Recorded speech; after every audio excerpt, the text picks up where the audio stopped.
तो अब भारत ने यूएई यानी कि संयुक्त अरब अमीरात के साथ मिलकर एक ऐसी डील को फाइनलाइज कर लिया है जिससे कतर और सऊदी अरेबिया समेत उन सभी ऑयल प्रोड्यूसिंग देशों को काफी बड़ा नुकसान उठाना पड़ सकता है जो अपने ऑयल प्रोडक्शन के ऊपर घमंड दिखाते हैं।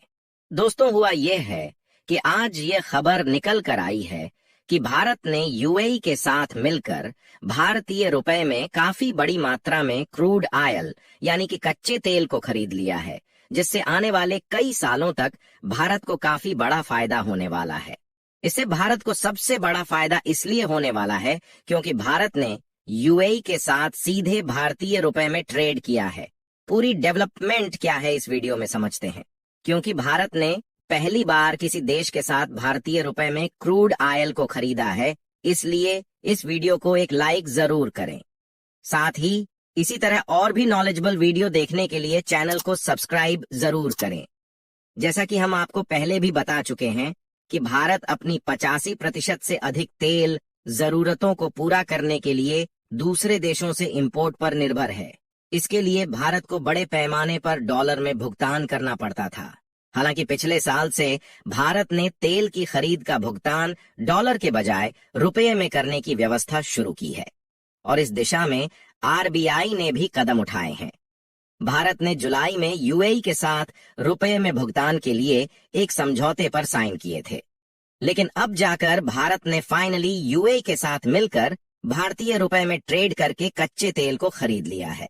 और सबसे बड़ी बात यह है कि इससे भारतीय ऑयल मार्केट पर भी काफी अच्छा इम्पैक्ट पड़ने वाला है। यानी कि अब इंडियन मार्केट में डीजल और पेट्रोल के रेट में फ्लक्चुएशंस देखने को मिलेगी और इससे तेल के दाम घटने की उम्मीद जताई जा रही है। रिपोर्ट के मुताबिक संयुक्त अरब अमीरात से खरीदे गए कच्चे तेल के लिए भारत ने रुपये में पहला भुगतान कर अपनी मुद्रा को वैश्विक स्तर पर ले जाने की दिशा में कदम बढ़ा दिया है। अधिकारियों ने कहा है कि भारत अन्य तेल कंट्री के साथ भी इसी तरह के रुपया भुगतान सौदों की कोशिश में लगा हुआ है। दरअसल रुपये में भुगतान को अंतर्राष्ट्रीय स्तर पर लागू करना एक प्रक्रिया है और फिलहाल इसके लिए कोई लक्ष्य निर्धारित नहीं किया गया है। आईओसी यानी कि इंडियन ऑयल कारपोरेशन ने Abu Dhabi national oil company यानी एडीएनओसी से 10 लाख बैरल कच्चे तेल की खरीद का भुगतान भारतीय रुपये में किया है। इसके अलावा रूस से इंपोर्ट किए गए क्रूड ऑयल के कुछ हिस्से का भी भुगतान रुपये में किया गया है। एक अधिकारी ने कहा कि जहां रकम अधिक नहीं है वहां रुपये में सौदा निपटान में ज्यादा समस्या नहीं होती है, लेकिन जब कच्चे तेल का हर एक जहाज लाखों डॉलर की कीमत का हो तो समस्याएं होती हैं। इसलिए काफी ज्यादा मात्रा में कच्चे तेल को खरीदने के लिए अभी भी डॉलर का ही उपयोग किया जाएगा।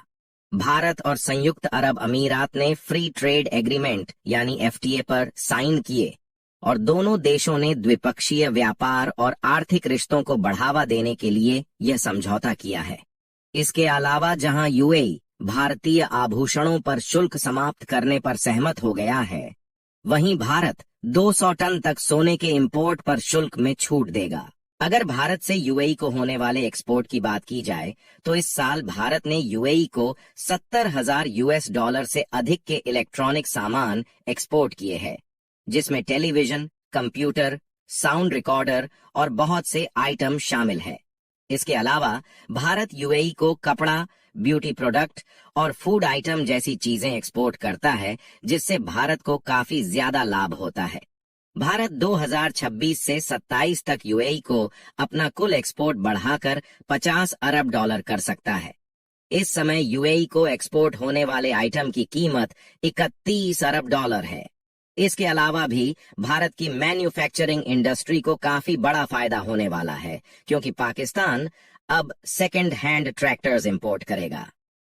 कमाल की बात यह है कि सेकंड हैंड ट्रैक्टर्स आएंगे तो ईरान से, लेकिन इसमें मेक इन इंडिया का भी काफी बड़ा हाथ होगा। कहने का मतलब ये है कि भारतीय ट्रैक्टर्स ईरान से होते हुए पाकिस्तान पहुंचेंगे और पाकिस्तानी किसान ईरान से मंगवाए हुए भारतीय ट्रैक्टर्स का इस्तेमाल करेंगे। आपको बता दें कि पाकिस्तान में ट्रैक्टर्स का प्रोडक्शन अब लगभग पूरी तरीके से बंद हो चुका है। ऐसा इसलिए क्योंकि इकोनॉमिक क्राइसिस की वजह से न तो पाकिस्तान के किसान ट्रैक्टर्स लेने की हालत में है और न ही पाकिस्तानी ट्रैक्टर मैन्युफैक्चरर्स इनके स्पेयर पार्ट्स इंपोर्ट कर सकते हैं। यही वजह है कि पाकिस्तान की सरकार ने सेकंड ट्रैक्टर्स के इंपोर्ट को मंजूरी दे दी है और अब उन देशों से Pakistan second hand tractors import करेगा जिन्हें पाकिस्तान अपना दोस्त समझता है। अब इन देशों में अजरबैजान और टर्की जैसे देश भी है जहां खुद भारत से ट्रैक्टर इंपोर्ट किए जाते हैं, और यही भारतीय सेकंड हैंड ट्रैक्टर्स अब दुनिया घूमते हुए पाकिस्तान पहुंचेंगे। मेन खबर यह है कि पाकिस्तान की फाइनेंस मिनिस्ट्री ने अपने किसानों की मदद करने के लिए सेकंड हैंड ट्रैक्टर्स के इंपोर्ट को मंजूरी दे दी है, और इस रूल के मुताबिक पाकिस्तान 5 सालों तक पुराने ट्रैक्टर्स कम दामों में इंपोर्ट कर सकता है। वैसे पाकिस्तान में 4 से 5 ऐसी कंपनीज है जो ट्रैक्टर्स की असेंबली करती है, लेकिन मेनली 2 ऐसी पाकिस्तानी कंपनीज हैं जो पाकिस्तानी ट्रैक्टर मार्केट के 70% से ज्यादा मार्केट पे डोमिनेट करती है। पहली है मिल्लत ट्रैक्टर्स और दूसरी अलकाजी ट्रैक्टर्स। इकोनॉमी क्राइसिस की वजह से दोनों कंपनीज पाकिस्तान में ट्रैक्टर्स का प्रोडक्शन 60% तक घटा चुकी है या फिर पूरे तरीके से सस्पेंड कर चुकी है। यही वजह है कि पाकिस्तान में नए ट्रैक्टर खरीदने तक में दिक्कतें आ रही हैं, क्योंकि लिमिटेड सप्लाई की वजह से पाकिस्तान में ट्रैक्टर्स के रेट कई गुना बढ़ चुके हैं और ज्यादातर किसान अभी ट्रैक्टर्स अफोर्ड नहीं कर सकते। ट्रैक्टर्स की कीमतों को कम करने के लिए ही पाकिस्तानी सरकार सेकंड हैंड ट्रैक्टर्स इंपोर्ट करने के लिए राजी हुई है, और अब यह मेनली ईरान से इंपोर्ट किए जा रहे हैं। अब कमाल की बात सुनिए, ईरान की सबसे बड़ी ट्रैक्टर मैन्युफैक्चरिंग कंपनी का नाम है ITMCO, यानी कि Iran tractor manufacturing company. Sales के मामले में ITMCO का शेयर ईरान में 80% से ज्यादा है। आपको बता दें कि ITMCO आज की डेट में ईरान की सबसे बड़ी ट्रैक्टर मैन्युफैक्चरिंग कंपनी है, और मजेदार बात यह है कि कंपनी में महिंद्रा का भी 20% शेयर है।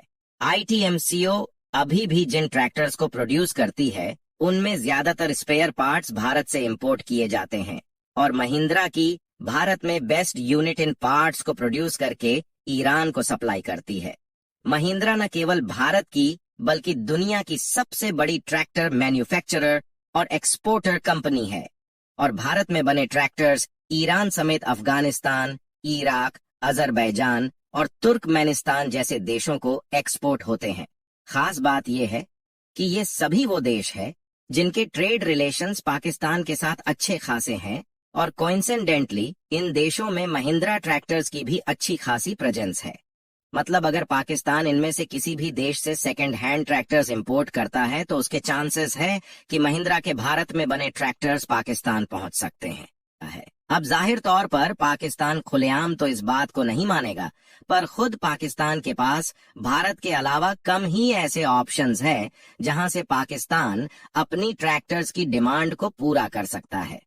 बाकी अगर आप लोग यह वीडियो देख रहे हैं तो कमेंट में अपनी राय जरूर बताइए कि क्या भारत को अन्य देशों के साथ गैस एंड ऑयल की डील को रुपए में फाइनलाइज करना चाहिए या फिर डॉलर में। यदि आप लोग भी भारत के इस महान कारनामे से प्रसन्न हैं तो इस वीडियो को एक लाइक जरूर करें।